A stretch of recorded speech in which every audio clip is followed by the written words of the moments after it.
এটা তো আসলে অনেক পরের কথা, কিন্তু যদি ফিলিং এর কথা বলি, এই ফিলিংটা আসলে ভাষায় প্রকাশের মতো। দিঘি কতটা এক্সাইটেড এবারে? অনেক এক্সাইটেড, অনেক বেশি এক্সাইটেড, কারণ ঈদের সিনেমা আসাটা অনেক বড় ব্যাপার। আর সেই সময় এসেছিল শিশু শিল্পী হিসেবে, এবং এবার বড়বেলায় আসলে প্রথম আমার ঈদের সিনেমা আসছে নায়িকা হিসেবে।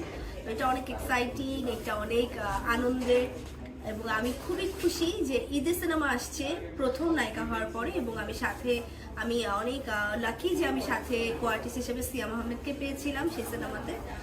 আমি আমার ছোটবেলাকেই কম্পিটিশন মনে করি, আমার নিজেকেই মনে করি, আমার আগের কাজকে কম্পিটিশন মনে করি, পরের কাজটা চুজ করি।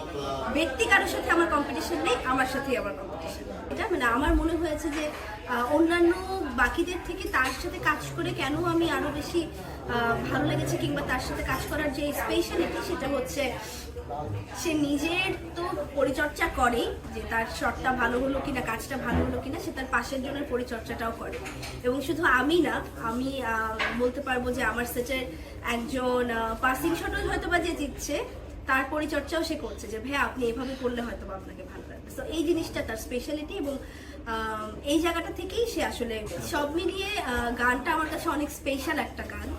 কারণ প্রথমত হচ্ছে প্রিন্স মাহমুদ ভাইয়ার সুর ও লিরিক্সে গানটা, এবং কণ্ঠ দিয়েছে তাহসান ভাইয়া, আতিয়া আনিশা। তো তাহসান ভাইয়ার একটা কণ্ঠ পাওয়া, তার সাথে তার সুরটা যদি প্রিন্স মাহমুদ ভাইয়ার হয়, আমার মনে হয় এটা একটা মানে ম্যাজিক্যাল কম্বিনেশন, যে কম্বিনেশনটা আমরা আসলে অনেক বছর পর হয়তো বা পেয়েছি, আমরা মাঝখানে অনেকদিন পাইনি। তো সেই কম্বিনেশনটা আমরা ফিরবে, কাম ব্যাক করছে, এবং আমি আছি ভিজুয়ালি, এটাই আসলে অনেক বড় পাওয়া। এবং ওই জায়গাটা থেকে আমি তো এই ব্যাপারটাতে খুবই খুশি, এবং খুবই আমার ভালো লেগেছে। আর এই গানটাতে নিজেকে আমি আসলে দেখতে পেরেও অনেক বেশি গর্ব। এই গানটার শুটিং তো আসলে 2 দিন করেছিলাম আমরা এই গানটার। আমার শুটিং খুব ভালো অভিজ্ঞতা, কারণ প্রথমত হচ্ছে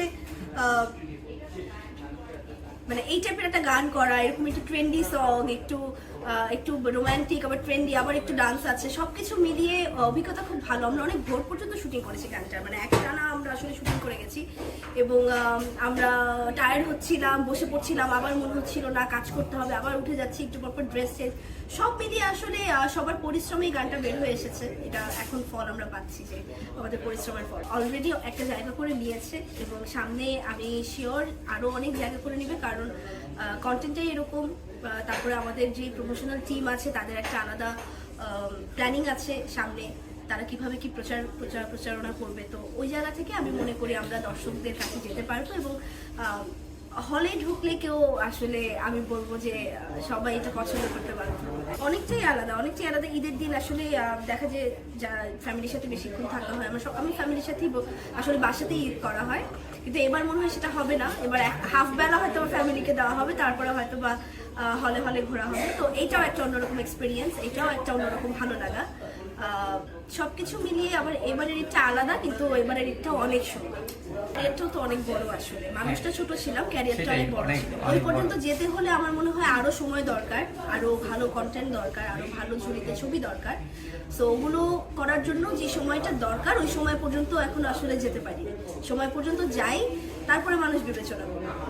হয় নাই ভাইয়া? শেষ প্রশ্ন।